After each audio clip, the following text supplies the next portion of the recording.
Ito guys, sa greenhouse, ayan.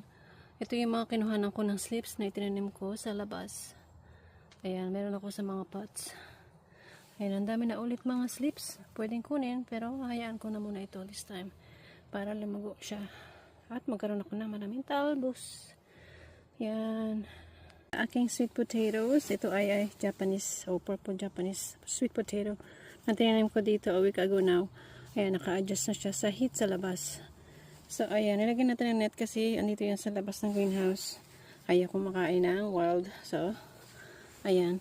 Pag lumago na yan siya, ililipat ko siya doon sa malaking garden or sa isang area sa garden ko para secure siya sa wild. Ayan. Ibang klase ng sweet potatoes. Hindi ko alam kung iba to sa Japanese. Purple yata ito basta. Ayan pa yung isa. Nilipat ko yan sa labas soon.